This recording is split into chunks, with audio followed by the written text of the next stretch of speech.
ओम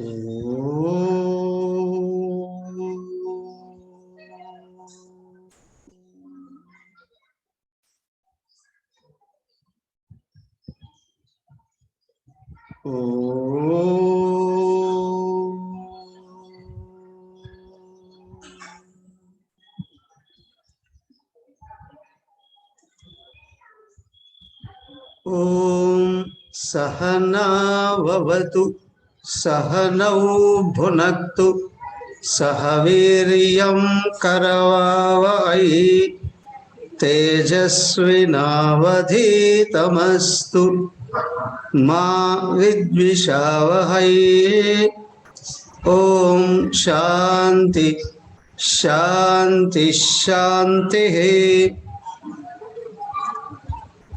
ओम गुरुर्ब्रह्मा गुरुर्विष्णुः गुरुर्देवो महेश्वरः गुरुरेव परं ब्रह्मा तस्मै श्री गुरवे नमः।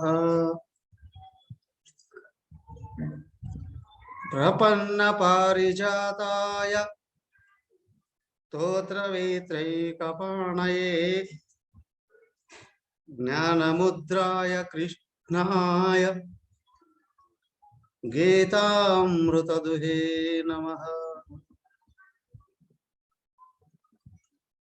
हरि ओम।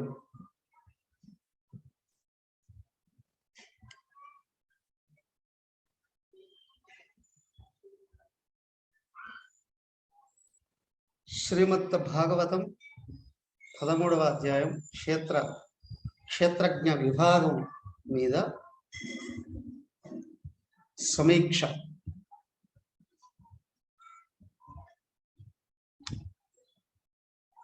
సంశయాలు,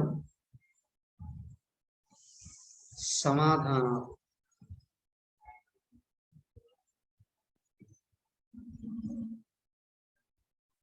సార్ మీరు అడుగుతారా, నన్ను అడగమంటారా?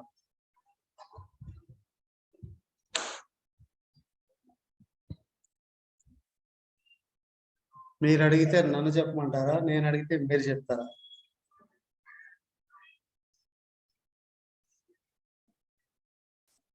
మొదటగా సబ్జెక్ట్ బాగా అర్థమైందా? అయిందా?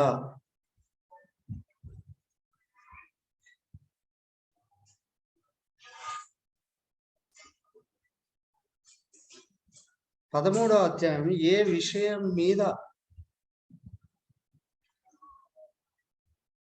ప్రధానంగా బోధన చేసింది అనే విషయాన్ని కొన్ని వాక్యాలు ఎవరైనా చెప్పండి.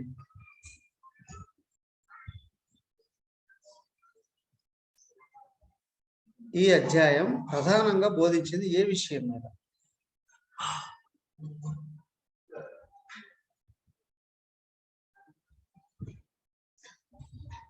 వీడియో ఆన్ చేసుకోండి అందరూ.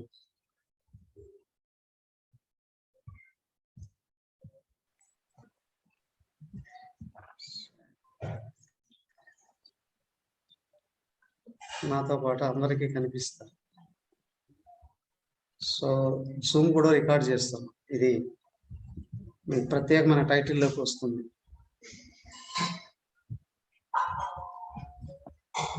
ఏ విషయం మీద ఈ అధ్యాయం ప్రధానంగా బోధిస్తుంది? 1-2 వాక్యాల్లో ఎవరైనా.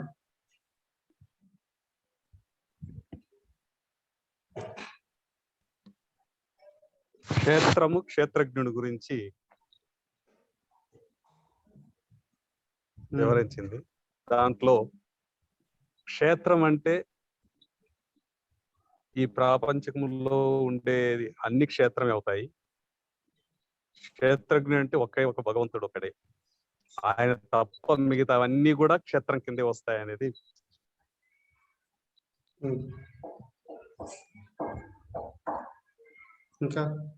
ఇంకా లోతుగా ఆలోచన చేయండి. ప్రధానంగా ఒక్క విషయాన్ని అవగాహన చేయించడం కొరకు ఈ అధ్యాయం ముఖ్యంగా ఉంది.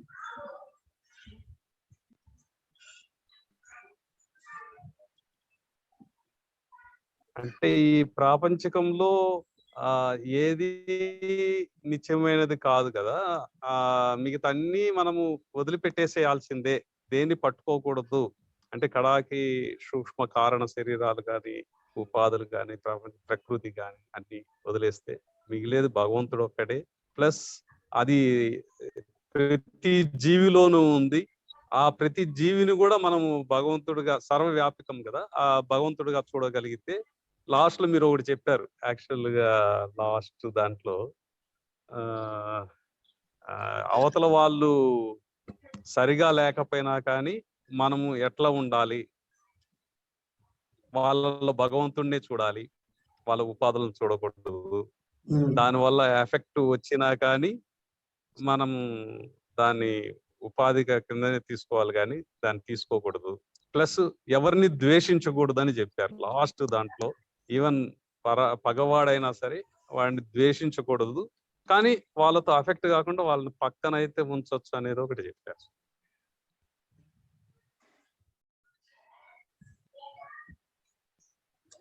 అందరిలో భగవంతుడిని చూడాలి, అప్పుడు ఈ తేడాలు ఏమి ఉండవు. అంతా క్షేత్రజ్ఞుడే.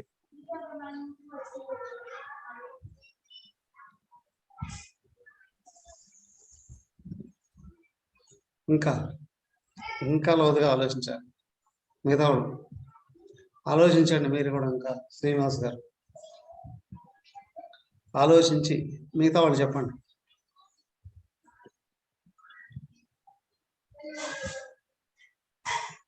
ప్రారంభంలోనే ఇంట్లో చెప్పుకున్నాం, ప్రధానంగా ఒక విషయం గురించి అధ్యాయం చెప్పబోతుంది అని.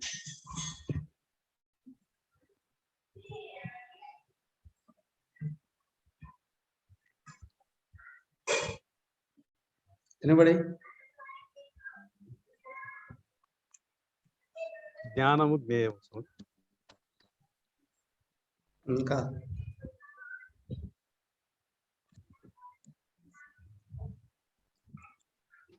అనుభవం చెప్పండి.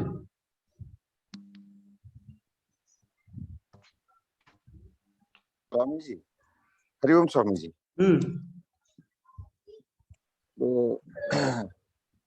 తుర్యావస్థ సమాధి స్థితిలో ఉన్నప్పుడు క్షేత్రజ్ఞుడు అవుతాడా?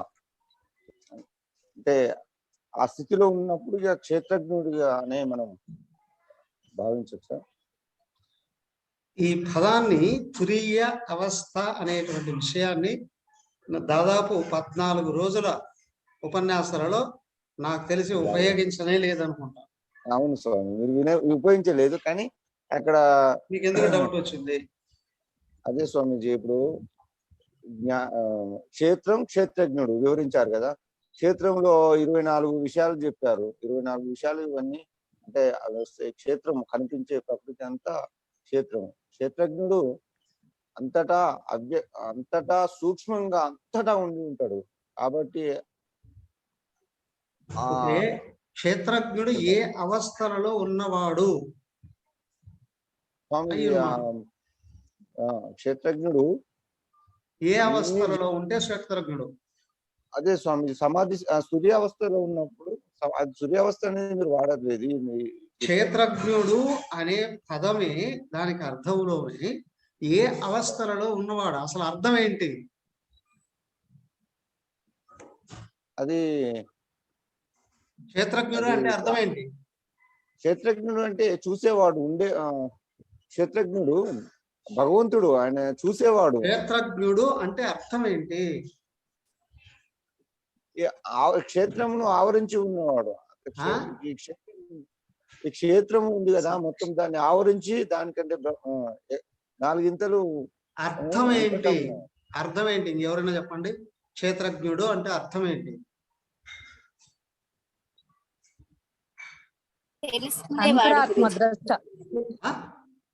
అంతరాత్మలో తెలుసుకునే ద్రష్ట స్వామి.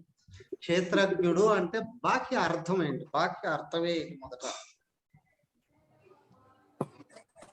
క్షేత్రము ప్లస్ జ్ఞానము అని చెప్పారు కదా స్వామీజీ. ఇప్పుడు చెప్పింది ఎవరు? క్షేత్రము ప్లస్ జ్ఞానము కలిపితే క్షేత్రజ్ఞుడు అవుతాడు. నో నో నో నో, ఇంతకుముందు చెప్పింది ఎవరు? శేషం గారా ఎవరు చెప్పింది? క్షేత్రాన్ని తెలుసుకునేవాడు అని ఎవరు చెప్పింది? వాడు క్షేత్రాన్ని తెలుసుకునేవాడు క్షేత్రజ్ఞుడు. అందరూ వీడియో ఆన్ చేసుకోండి. ఎవరు క్షేత్రజ్ఞుడు అంటే? క్షేత్రాన్ని తెలుసుకునేటువంటి వాడు క్షేత్రజ్ఞుడు. అవునా? క్షేత్రజ్ఞుడి నుండి క్షేత్రం తీసివేస్తే కేవలం జ్ఞానం అని అన్నాం. అక్కడ మ్యాథమెటిక్స్ కూడా చెప్పడం జరిగింది. క్షేత్రజ్ఞుడు మైనస్ క్షేత్రం ఈజ్ ఈక్వల్ టు ఓన్లీ క్షేత్రం జ్ఞానం మాత్రమే. అవునా? ఇక్కడ క్షేత్రజ్ఞుడు అంటే ఎవరు? క్షేత్రాన్ని తెలుసుకునేవాడు. క్షేత్రం ఉంటే తెలుసుకుంటున్నాడా లేకపోతే తెలుసుకుంటున్నాడా? ఉంటేనే తెలుసుకుంటా. సురేంద్ర గారు,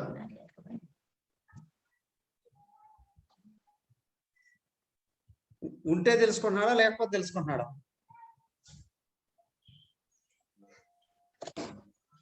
మిమ్మల్ని ఉంటే కదా. క్షేత్రం అనేటువంటిది తెలియబడేటువంటి ప్రపంచం. శరీరాదులు ఏ అవస్థలలో ఉంటాయి?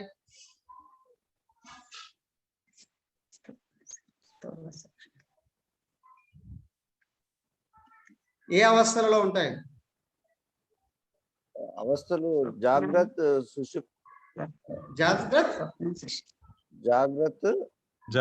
స్వప్న అండ్ సుషుప్తి అవస్థలలో. సుషుప్తిలో క్షేత్రం ఉంటుందా?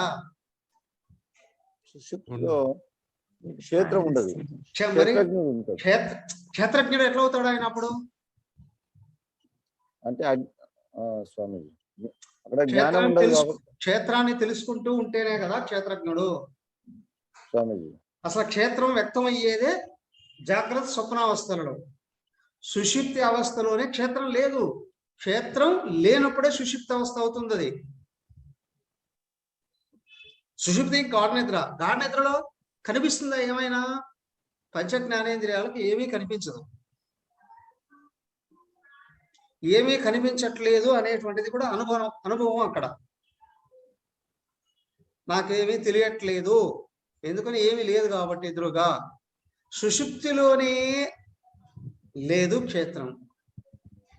ఇప్పుడు కాబట్టి అక్కడ దానికి ఏమన్నారు? పురుషుడు అనేసారు. అక్కడ ప్రకృతి పురుషుడు అన్నారు సుషుప్తి అవస్థలో. ఎందుకు? క్షేత్రం క్షేత్రజ్ఞుడు అనేటివి అక్కడ లేవు కాబట్టి. మరి తురీయావస్థలో క్షేత్రజ్ఞుడు ఎట్లుంటాడు?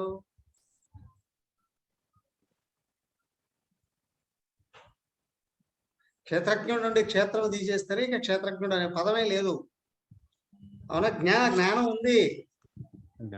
అదే ఆవరణతో ప్రాజ్ఞుడుగా సుషుప్తిలో ఉంటున్నాడు. ఆయనే పురుషుడు అన్నారు. తుర్యంలోకి వెళ్ళేటప్పటికి ఏమున్నది? ఓన్లీ జ్ఞానమే.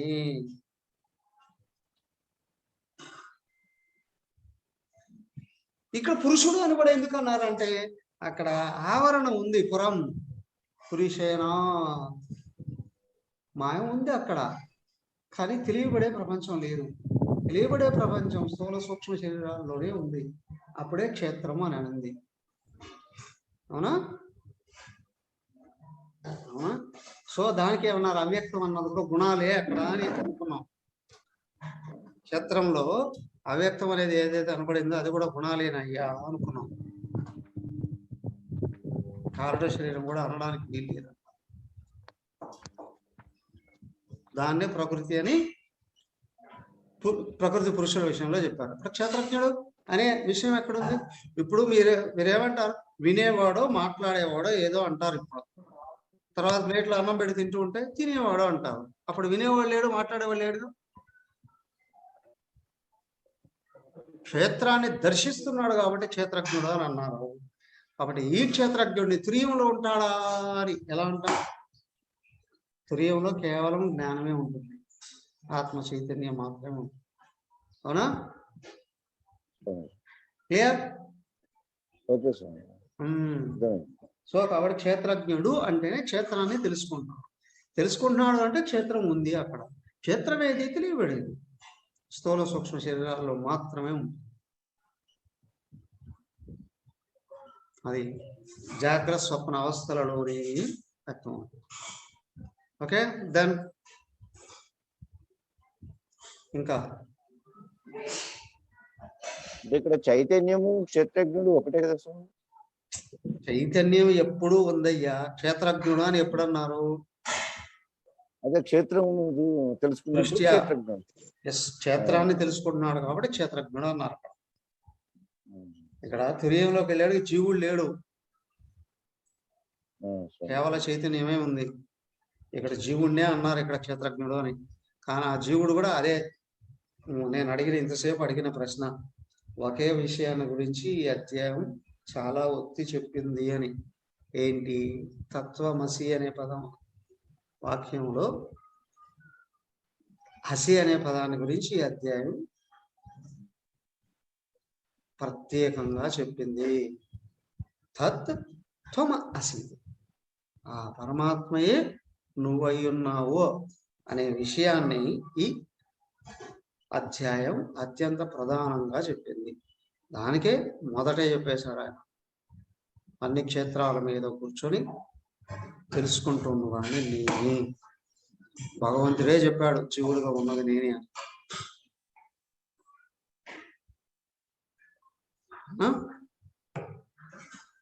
తం తత్ త్వం అసి, ఆయనయే నువ్వు అయ్యున్నావు. ఎవరు చెప్పారు? ఆయనే చెప్పాడు. అందరిలో కూర్చొని అన్ని తెలుసుకున్నవాడు నేనే. తిరిగే లేదు ఇక్కడ. జీవుడుగా వ్యక్తమయ్యేది కూడా నేనే అని చెప్పేసి. ఎలా? అదిగో ఇంత అధ్యాయం కొనసాగుతుంది.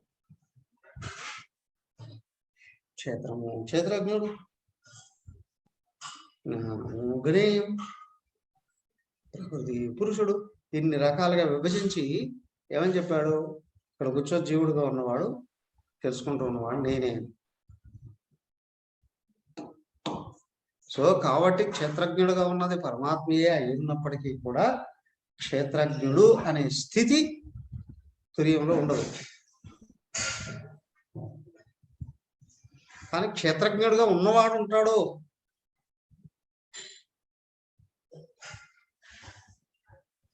మీరు ఆఫీస్కి వెళితేనే లాయరు, ఇంట్లో కూర్చుంటే మీ మిస్సెస్కి భర్త అవుతారు, మీ పిల్లలకి తండ్రి అవుతారు. నేను లాయర్ అంటే ఇక్కడ చల్లదంటారు. అవునా? ఆ పోస్ట్ అక్కడ. అలాగే పరమాత్మయే అంతటా ఉన్నాడు. కానీ క్షేత్రంలో కూర్చొని క్షేత్రాన్ని చూస్తూ ఉంటేనే క్షేత్రం. ఆయన పోస్ట్ అక్కడ. అది దెన్ ఓకే, తత్వమసి మహావాక్యాన్ని ఇక్కడ క్లియర్ చేశారు. దెన్ ఇంకొక విషయం,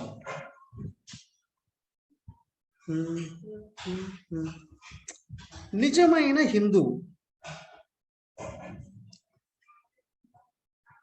దేన్ని నమ్ముతాడు? పరమ ప్రమాణం ఏది?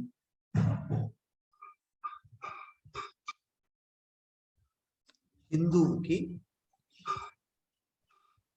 ప్రమాణ గ్రంథం ఏది? వేదాలు, భగవద్గీత. ఉపనిషత్తులు, భగవద్గీత, పురాణాలు. భగవద్గీత. భగవద్గీత. వేదాలు కాదా? ఉపనిషత్తులు, భగవద్గీత. భగవద్గీత ఇప్పుడు ఏర్పడుతూ ఉంది ఆయన నోటి నుండి.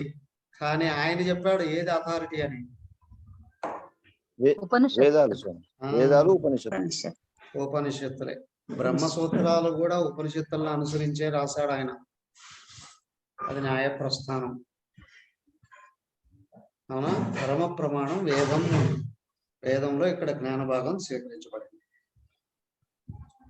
ఉపనిషత్తులు అని ఉపనిషత్తులను బేస్ చేసుకుని వాటిలో చెప్పబడిన తత్వాన్ని ఇంకా లాజిక్ గా చెప్పాడు బ్రహ్మసూత్రాలు. అయ్యా, రెండిలో ఉన్న విషయాన్ని నేను ఇక్కడ చెప్తున్నాను అన్నాడు సాక్షాత్ భగవంతుడు. అవునా? సో మొత్తం వేదాంతానికి ప్రమాణం ఏంటి అని అంటే ప్రస్థానత్రయం. ఉపనిషత్తులు, బ్రహ్మసూత్రాలు, భగవద్గీత. అసలు హిందూ మతానికే ప్రమాణం ఏది అంటే వేదం. వేదసారం, ఉపనిషత్తారం భగవద్గీత. ఇందుకు భగవద్గీత వేదమా? భగవద్గీత అని అంటారు, కానీ భగవద్గీత ఏది? ఉపనిషత్తుల సారాంశం, వేదం పరమ ప్రమాణం.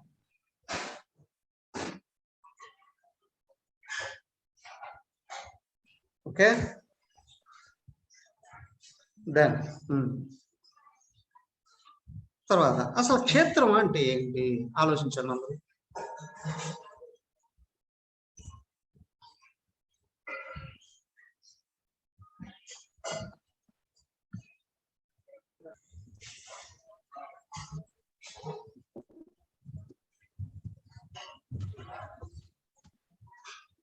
క్షేత్రం అంటే ఏంటి?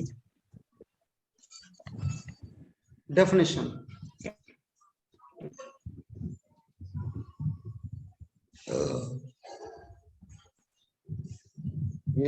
మహాభూతాలు, అహంకారం, బుద్ధి, అవ్యక్తం, ఇంద్రియాలు 10. హలో, క్షేత్రము అంటే ఏమిటి? నేను క్షేత్రం అంటే ఏమి అని అనలేదు. క్షేత్రము అంటే డెఫినేషన్, ప్రదేశం.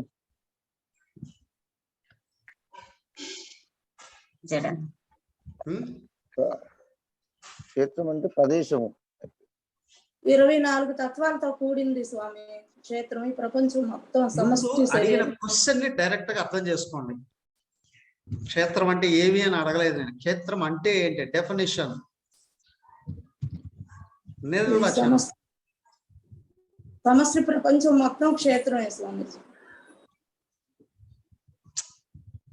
జడమైనది. 24 తత్వాలతో కూడింది క్షేత్రం. మళ్ళీ అవే చెప్తా. ముందు డెఫినేషన్ తెలుసుకోండి. సూత్రం ఏంటి? క్షేత్రజ్ఞుడు అంటే క్షేత్రాన్ని తెలుసుకునేవాడు. క్షేత్రం అంటే ఏంటి? క్షేత్రం అంటే క్షేత్రజ్ఞుడికి మనకు స్థానం కల్పించేది క్షేత్రం. ఆయన్ని ఇముడ్చుకొని వ్యక్తం అయ్యేది. మై డియర్, అంటే ఒక స్థలం లాగా అనుకోండి. ఏదన్నా వాట్ ఈస్ మెంట్ బై క్షేత్రం? స్వామీజీ, ఇదం అని తెలుసుకోబడేదంతా క్షేత్రం.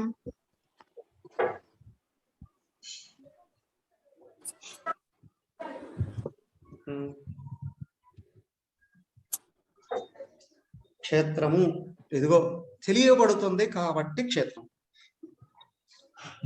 అవునా? తెలియబడేది క్షేత్రము.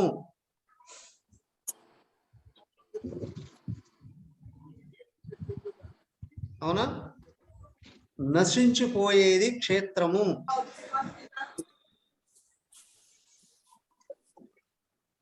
క్షత్రత్రాణాత్మ క్షేత్రం. నశించిపోయేదాని నుండి బయటపడేసేది క్షేత్రం. క్షయాత్మ క్షేత్రం, నశించిపోయేది క్షేత్రం. క్షత్రత్రాణాత్మ క్షేత్రం.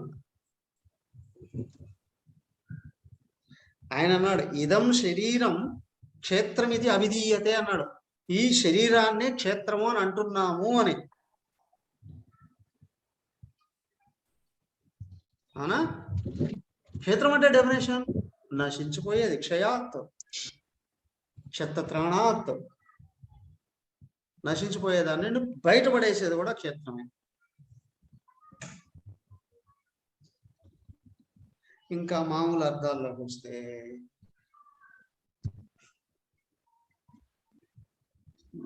క్షేత్రం అనేక రకాల అర్థాలు. బయటకు వ్యక్తం అయ్యేది కూడా. హరి ఓం స్వామీజీ. భౌతిక పదార్థ పరికరాలు వాటి ద్వారా చూపబడే వస్తువుల ప్రపంచం అంతా కలిపి క్షేత్రం అవుతుంది. ఈ శరీర ఉపాధులతో కలిసిన ఈ శరీరం క్షేత్రం అవుతుంది. వెరీ గుడ్ టీచర్ గారు. మొట్టమొదట అడిగిన ప్రశ్నకి అడిగినట్లు జవాబు రావాలి కదా. ఫస్ట్ క్షేత్రం అంటే ఏమిటి, దెన్ క్షేత్రము ఏది, దేనిని క్షేత్రం అంటారు అని అడిగినప్పుడు ఇదంతా రావాలి. అవునా? ఈ శరీరం చెప్పింది కదా 24 తత్వాలు. ఎదుగో ఈ శరీరం క్షేత్రం అంటే మొదట అది తెలుసుకోవాలి, డెఫినేషన్ ఉండాలి. అవునా? అవునా టీచర్ గారు? మీరు ఏ ప్రశ్న అడిగితే జవాబు ఇంకొక విధంగా అడిగిన దానికి ఇంకొక విధంగా జవాబు చేసి మార్కులు వేస్తారా? కనిపించేది సో కాబట్టి ఎందుకంటే డైరెక్ట్ గా అర్థం చేసుకోవాలి. క్షయాత్ క్షేత్రం, క్షత్త త్రాణాత్ క్షేత్రం. క్షయం కానిది క్షేత్రం. క్షయాత్ నశించిపోతుంది కాబట్టి. ఓ నశించిపోయే అంటే శరీరమే పంచభూతాలతో తయారై శరీరం నుండి గుణాల వరకు అన్ని. గుణాలు కూడా క్షేత్రమేనా స్వామి? గుణాలు కూడా క్షేత్రమేనా కాదా?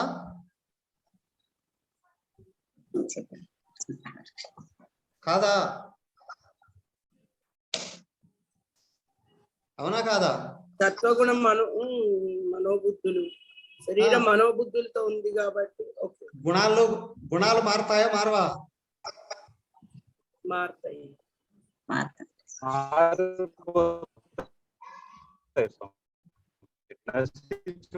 మారిపోతాయి కదా. గుణాతీతుడు అయితేనే గుణాలు మారుతాయా?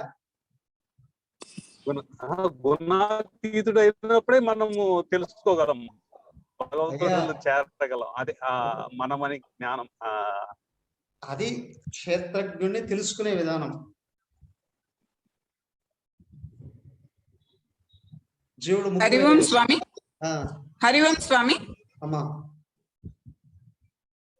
ఒక రూపము ఆకారము కలిగినది క్షేత్రం.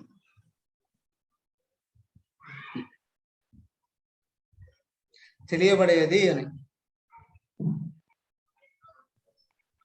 జడమైనది తెలియబడేది. మీరు చెప్పింది కరెక్టే, దానికి సింపుల్ వర్డ్. తెలియబడేది క్షేత్రం. రూపము ఆకారము స్థూలం. రూపము ఆకారం లేని ఆలోచన కూడా క్షేత్రమేగా.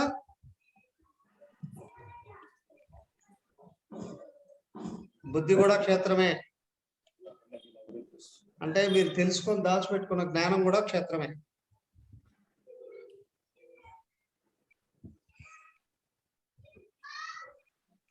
వాసనల కారణ శరీరం వరకు అన్ని పోయేటివే, తెలియబడేటివే,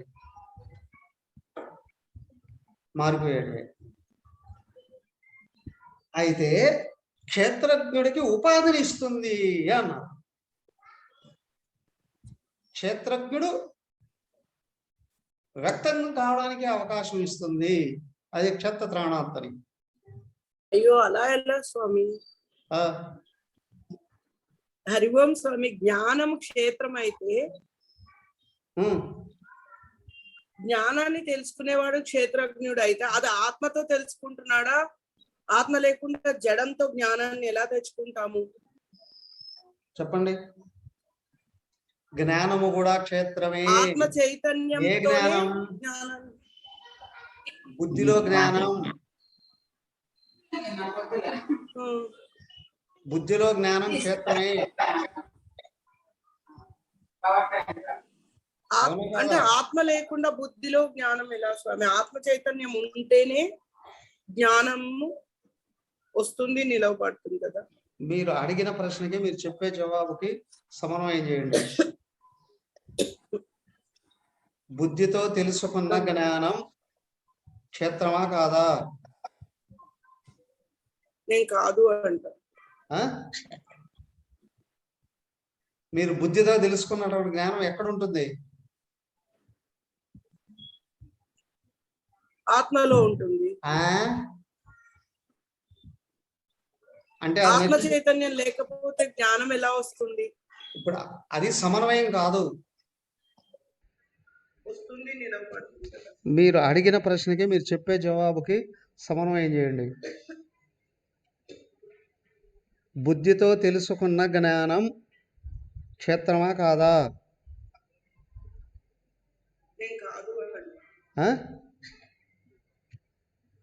మీరు బుద్ధితో తెలుసుకున్నటువంటి జ్ఞానం ఎక్కడ ఉంటుంది? ఆత్మలో ఉంటుంది. ఆ? అంటే అది నశింపు. ఆత్మ చైతన్యం లేకపోతే జ్ఞానం ఎలా వస్తుంది?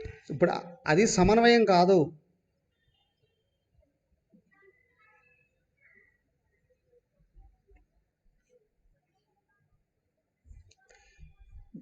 నేను చెప్పింది బుద్ధిలో జ్ఞానం సంస్కార రూపం అయి ఉంటుంది. అది బుద్ధితో సహా క్షేత్రమే.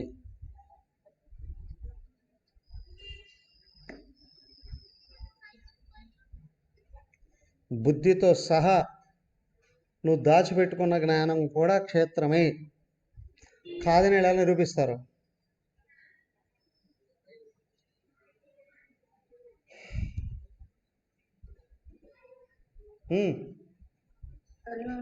కనిపించేదంతా క్షేత్రమే. క్షేత్రజ్ఞం తప్ప ప్రతి ఒక్కటి క్షేత్రమే స్వామి. బుద్ధిలో జ్ఞానం గురించి డిస్కషన్. బుద్ధిలో నువ్వు తెలుసుకున్నటువంటి జ్ఞానం క్షేత్రమా కాదా? క్షేత్రమే. కాదని ఎలా అంటారు వరలక్ష్మి గారు?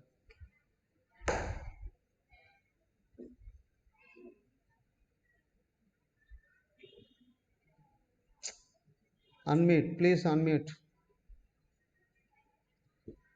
Please, unmute.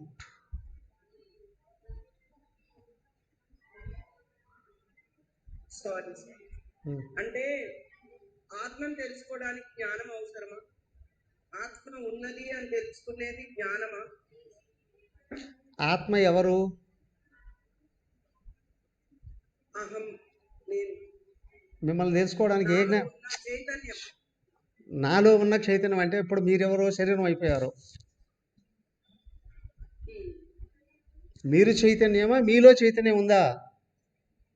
నాలో చైతన్యం అంటే మీరు దేహమే. ఇది దేహం. మీరు దేహమే కదా. ఇప్పుడు నాలో చైతన్యం అంటే ఏంటి? మీరెవరు? నేను దేహం. మీరు దేహమే. దేహం జడమే కదా. జడమే. జడం చైతన్యం తెలుసుకుంటుందా? అంటే ఈ జీవితంలో మీరు ముక్తి పొందే హక్కే లేదు, అర్హత లేదు. చైతన్యం ఉంది కదా. చైతన్యాన్ని ఎవరు తెలుసుకునేది? క్షేత్రజ్ఞుడు. చైతన్యాన్ని తెలుసుకునేది ఎవరు? నేను. నేను ఎవరు? నేను ఆత్మని. ఆత్మ అయినప్పుడు ఉపాధులు ఏమిటి? ఉపాధులు జడం. ఏమయ్యా శ్రీనివాసం, ఉపాధులు ఏంటి? ఉపాధులు ఏమిటి? క్షేత్రమే. క్షేత్రమే. క్షేత్రమే సార్. ఏవి క్షేత్రం? ఓకే ఓకే, క్షేత్రం అంటే ఏదేదో చెప్పండి. మన శరీరం, మనోబుద్ధులు. శరీరం, మనోబుద్ధులు స్వామి. శరీరం. భౌతిక ప్రపంచం. క్షేత్రం అంటే ఏది మొత్తం చెప్పండి. శరీర, మనోబుద్ధులు భౌతికంగా కనపడేవి. అంతేనా? ఇంకేం లేవా? మూడేనా క్షేత్రం అని చెప్పింది ఇక్కడ?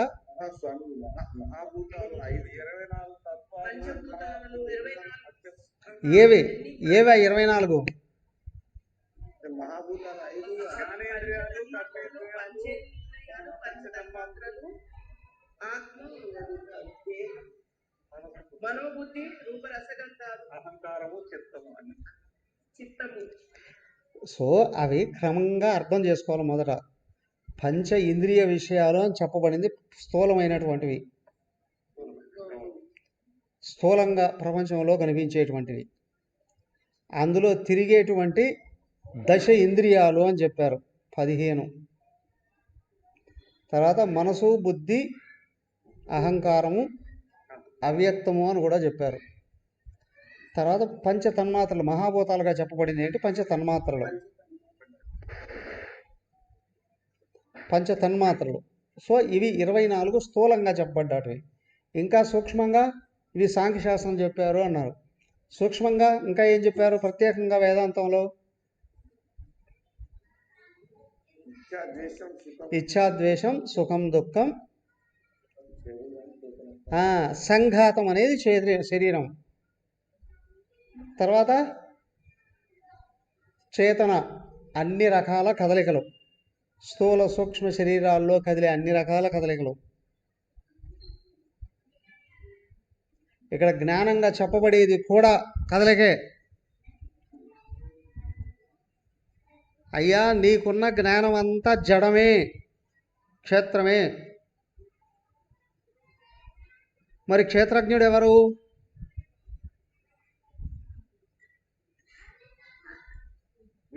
ఆత్మ చైతన్యం.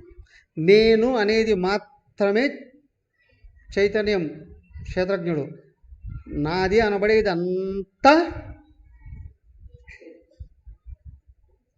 సో మీ జ్ఞానము కూడా జడమే. మీరు మాత్రమే చైతన్యం. అంటే జ్ఞానులు కూడా ఎలా తీసుకుంటాడు? నేనున్న తెలుసుకోవడం కొరకు ఏ జ్ఞానం అవసరం? ఆత్మజ్ఞానం. నేనుగా ఉండిపోవడమే. తెలియబడింది అనంతటి తోసివేస్తే నేనుగా మిగులుతా. నన్ను నేను తెలుసుకోవడానికి ఏ శాస్త్రాలు అవసరం లే. మరి ఏంటి? నేను కానిది నేను అని అనుకుంటున్నానే, దాని గురించి తెలుసుకొని తోసివేయడానికి ఈ శాస్త్రాలు అన్నీ అవసరం. కాకపోతే నేనెవరు గుర్తించేటట్టు చేసేది ఉపనిషత్తు. దానికి ఉపనిషత్తు ఏం చెప్తుంది? నేను శరీరం కాదు, నేను ఇంద్రియాలు కాదు, నేను ప్రాణాలు కాదు, నేను మనసు కాదు, నేను బుద్ధి కాదు కదా. వీటిల్లో కదిలే ఇచ్ఛ కాదు, దేశం కాదు, సుఖం కాదు, దుఃఖం కాదు, పట్టుదల అసలే కాదు. దీంట్లో కదిలి ఏ జ్ఞానము నేను కాదు, నేను మాత్రమే నేను. నా చేత తెలియబడిన అన్ని క్షేత్రమే. అందుకే చెప్పింది ఇక్కడ. బుద్ధిలో జ్ఞానం, చైతన్యం ఉంటే కదా తెలుసుకుంది. చైతన్యం ఉంటే తెలుసుకుంది. చైతన్యం నువ్వు, అది క్షేత్రజ్ఞుడు. అర్థమైందా? తెలుసుకుంటూ ఉన్న జ్ఞానం కూడా చేతన అన్నారు, అది కూడా జడమే. క్షేత్రాన్ని గురించి కదా తెలుసుకుంటున్నావు. తెలుసుకోబడే క్షేత్రము జడమే. జడాన్ని గురించి వచ్చిన జ్ఞానము జడమే. అన్నిటినీ తొలగిస్తే కేవలంగా మిగిలే ఆత్మయే నేను అనేది మాత్రమే క్షేత్రజ్ఞుడు. అది మాత్రమే ఆత్మ అయింది. దానికే నాకు తెలిసిందంతా జడమే. తోసివేయగలిగితే కానీ నేనెవరా అని గుర్తించేటువంటి పట్టుదల రాదు. అర్థమైందా? నేను గొప్ప అంటుంది ఏంటి? తనకు ఉన్నదాన్ని బట్టి. నానా అధికారం ఉందో, డబ్బు ఉందో, అందం ఉందో, బలం ఉందో, జ్ఞానం ఉందో, కళ ఉందో, ఏదో నీకు ఉన్నదంతా జడమే. పోవయ్యా, నువ్వు మాత్రమే చైతన్యం. నువ్వు చైతన్యంలోకి వెళ్ళిన తర్వాత, చైతన్యంగా మారిన తర్వాత ఇప్పుడు చూస్తే నాకంటే వేరు ఎవరు లేరయ్యా. నేను ఎవడితో పోల్చుకున్నా అజ్ఞాన్నే. అవునా? ఎందుకు? జ్ఞానంలో రెండవది లేనే లేదు. అది గాఢ నిద్రలోనే అనుభవానికి వస్తుంది, కానీ తెలియదు. అనుభవిస్తున్నావు కానీ తెలియట్లేదు. అవునా? మంచి స్వీట్ కొత్తగా ఉన్నది తీసుకొని వచ్చి చిన్నపిల్లాడికి నోట్లో పెట్టావు. ఇప్పుడు తీయగా ఉంది అంటాడు, అదేంటో తెలియదు. అనుభవం ఉంది కానీ ఎక్స్ప్లెయిన్ చేయలేడు. అది సుషుప్తిలో ఉంది. అది తుర్యంలోకి వస్తే నేను ఎవరో అనుభవానికి రావడమేగా తెలుస్తుంది.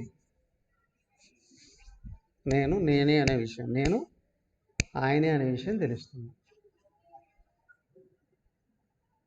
ఓకే? తెలియబడింది అన్నీ. దానికి చేతన అన్నారు. బుద్ధిలో కదిలే జ్ఞానం కూడా క్షేత్రమే. లోపల నుండి బయటకు వచ్చే భావాలు, ఎమోషన్స్, ఇష్ట ద్వేషాలు, బయట నుండి రిసీవ్ చేసుకునే అనుభవాలు, సుఖదుఖాలు, వీటికి అన్నిటినీ నిలబెట్టి అందించే దేహం నువ్వు ఆత్మను అందుకోవాలి అనే పట్టుదల కూడా జడమైన. అవును, ఎందుకంటే నువ్వు ఆత్మే అయి ఉన్నావు. మరి మళ్ళీ అందుకునేది ఏంటి? మరి ప్రయత్నం అనేమంటారా? హే, అన్యత్వాన్ని తోసేయడానికి, నువ్వు మాయలో పడిపోకుండా ఉండడానికి పట్టుదల.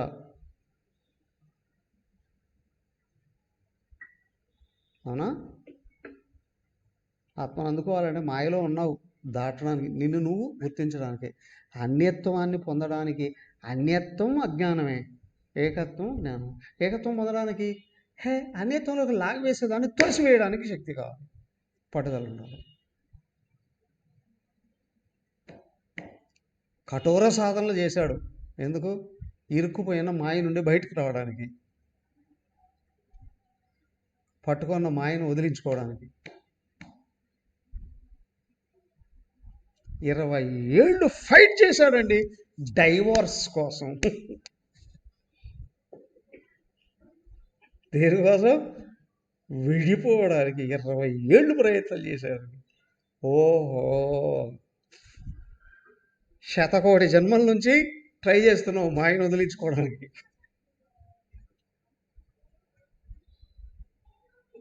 ఇక్కడ పట్టుదల ఉంటేనే ముందుకు రావడం వీలవుతుంది. దానికే అంది అనేక జన్మ సంప్రాప్త.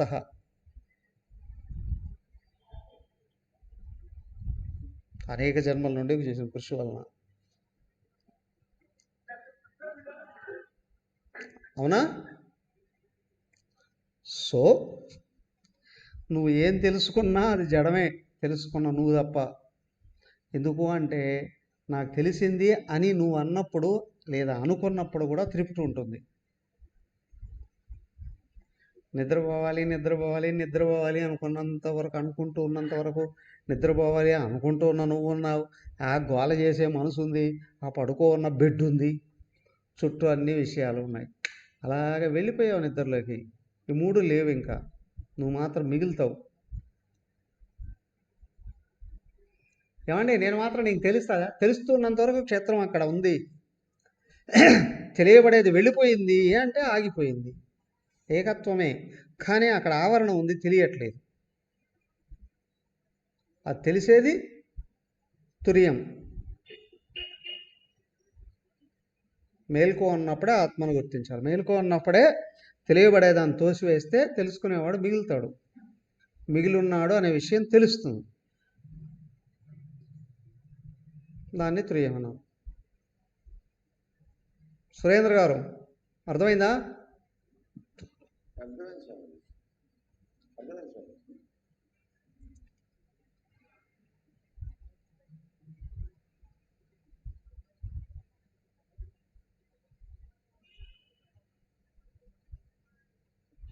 Recording in progress.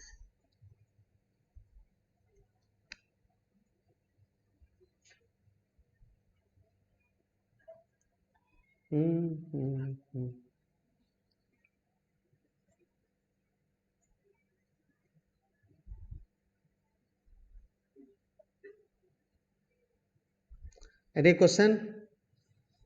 సో క్షేత్రం వరకే వచ్చాం. సో కాబట్టి ఇదంతా క్షేత్రమేనయ్యా. ఎవడు క్షేత్రజ్ఞుడు? క్షేత్రం కంటే అన్యమైన వాడు. క్షేత్రం కనిపించే స్థూల ప్రపంచం దగ్గర నుండి కారణ ప్రపంచం వరకు అంతా క్షేత్రమే. 3 అవస్థలు దాంట్లో కనిపించేదంతా, 3 శరీరాలు కూడా క్షేత్రమే. క్షేత్రజ్ఞుడు దీనికి అన్యమైన వాడు.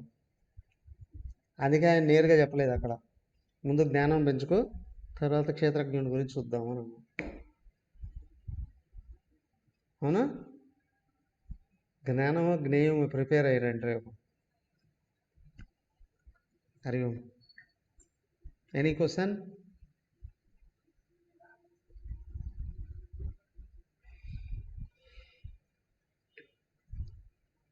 ఈరోజు డిస్కషన్లో ఏమైనా సందేహమా?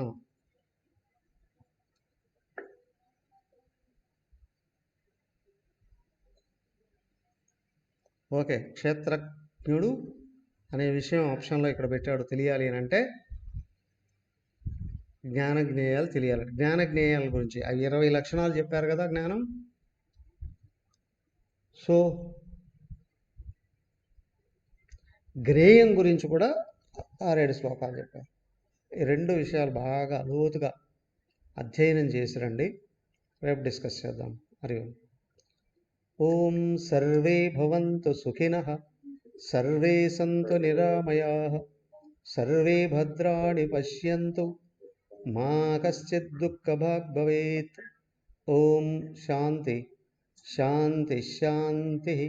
హరి ఓం. శ్రీ గురుభ్యో నమః. హరి ఓం.